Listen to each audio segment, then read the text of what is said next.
പ്രിയ സഹോദരങ്ങളെ, നവംബർ 2 തീയതി സഭ മുഴുവനായി ഒരുമിച്ച് ആചരിക്കുന്നത് സകല ആത്മാക്കളുടെയും തിരുനാളാണ്. പ്രത്യേകമായി നവംബർ മാസം നമുക്ക് മുന്നേ പോയ പ്രിയപ്പെട്ടവരെ ഓർക്കാനും അവരുടെ ആത്മാക്കൾക്കായി പ്രാർത്ഥിക്കുവാനുമുള്ള ദിവസങ്ങളാണ്. മരണം മനുഷ്യജീവിതത്തിൻ്റെ അവസാനമല്ല, മറിച്ച് ദൈവത്തിലേക്കുള്ള ഒരു പുതിയ തുടക്കമാണ് എന്ന് സകല മരിച്ച ആത്മാക്കളുടെയും തിരുനാൾ നമ്മെ ഓർമ്മപ്പെടുത്തുന്നു. യോഹന്നാൻ എഴുതിയ വിശുദ്ധ സുവിശേഷം 11 അധ്യായം 25 വാക്യം: ഞാൻ പുനരുത്ഥാനവും ജീവനുമാകുന്നു, എന്നിൽ വിശ്വസിക്കുന്നവൻ മരിച്ചാലും ജീവിക്കും. ദൈവത്തിൻ്റെ ഈ വാക്കുകൾ നമ്മെ പ്രത്യാശയിലേക്ക് നയിക്കുന്നു.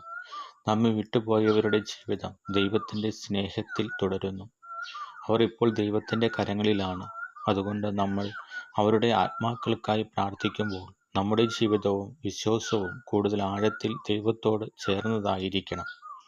ആത്മാക്കളുടെ തിരുനാൾ നമ്മെ പഠിപ്പിക്കുന്നത് ഭൂമിയിലെ ജീവിതം താൽക്കാലികമാണെന്നും നമുക്ക് ലഭിച്ചിരിക്കുന്ന ഈ സമയത്ത് നന്മ ചെയ്യാനാണ് ദൈവം നമ്മെ വിളിക്കുന്നതെന്നും മരിച്ചവർക്കായി നാം നടത്തുന്ന പ്രാർത്ഥനകൾ വഴി ദൈവത്തിൻ്റെ കരുണ അവർക്ക് ലഭിക്കുകയും അതുവഴി അവർ നിത്യവിശ്രാന്തിയിലേക്കും പ്രകാശത്തിലേക്കും നയിക്കപ്പെടുകയും ചെയ്യുമെന്നുമാണ്. അതുകൊണ്ട് ഈ തിരുനാൾ പ്രത്യേകിച്ച് സകല ആത്മാക്കൾക്കും വേണ്ടി കത്തോലിക്ക സഭ മാറ്റിവെച്ചിരിക്കുന്ന നവംബർ മാസം നമുക്കെല്ലാവർക്കും ആത്മപരിശോധനയുടെയും പ്രത്യാശയുടെയും ദിവസങ്ങളായിരിക്കട്ടെ. നാം ജീവിക്കുന്ന കാലത്ത് പരസ്പരം സ്നേഹിക്കുകയും ക്ഷമിക്കുകയും ദൈവത്തിൻ്റെ വഴിയിൽ നടക്കുകയും ചെയ്യാം. നമുക്ക് പ്രാർത്ഥിക്കാം.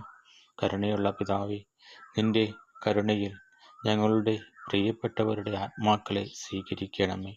അവർക്ക് നിത്യപ്രകാശവും സമാധാനവും നൽകണമേ. ഞങ്ങളെയും വിശ്വാസത്തിൽ ഉറപ്പിച്ചു നിർത്തി നിന്റെ രാജ്യത്തിൽ ഒത്തുചേരാൻ അനുഗ്രഹിക്കണമേ. ആമേൻ.